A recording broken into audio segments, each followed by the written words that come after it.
আমরা এই প্রজেক্টে একটি ট্রি বা গাছ তৈরি করব। আমরা জানি যে অ্যাডোবি ইলাস্ট্রেটরে বিভিন্ন ধরনের অবজেক্ট খুব অনায়াসেই তৈরি করা যায়।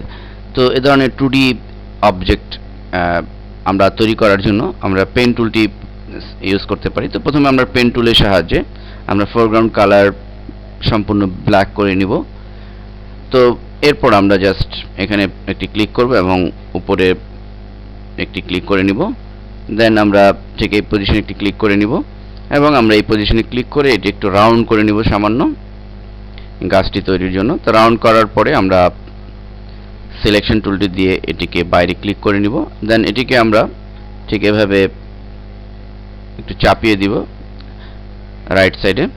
তো আমরা আমাদের গাছের যে নিচের অংশটুকু করলাম ঠিক এটিকে কপি করে আমরা উপরের দিকে এভাবে ড্র্যাগ করে অল্টার চেপে তাহলে কপি হবে। এরপর আমরা এটিকে আরেকটু দুই দিকে অল্টার চেপে দুই দিকে চাপিয়ে দিব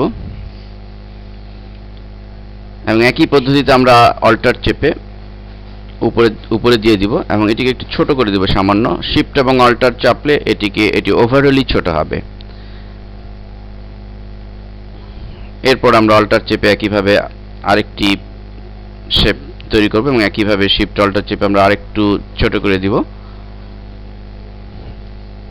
এরপর আমরা পুরোটিকে এইভাবে সিলেক্ট করে মাউস দিয়ে এরপর অল্টার চেপে পুরো অবজেক্টগুলোকে একবারে সিলেক্ট করব এবং একবারে আমরা এটিকে জাস্ট কপি করব এবং কপি করে আমরা শিফট অল্টার চেপে টোটাল জিনিসটাকে ছোট করে দিব এবং আমরা এতটুকুন সিলেক্ট করে আমরা ঠিক এটির উপরে এভাবে বসিয়ে দিব।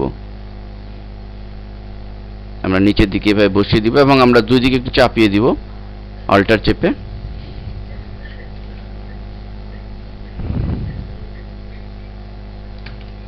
তো এভাবে আমরা পর্যায়ক্রমে এটিকে খুব ধীরে ধীরে আমাদের কাজ করতে হবে। আমরা যত পারফেক্টলি কাজ করতে চাই তত আমাদের ধীরে ধীরে কাজ করতে হবে। দেন আমাদের যে গাছের যে সোজা যেটি রয়েছে স্টিকটি রয়েছে সেটি তৈরির জন্য আমরা জাস্ট লাইন টুল সিলেক্ট করতে পারি অথবা রেক্টেঙ্গেল টুলটি আমরা সিলেক্ট করে নিতে পারি। তো রেক্টেঙ্গেল টুল দিয়ে আমরা ঠিক এভাবে একটি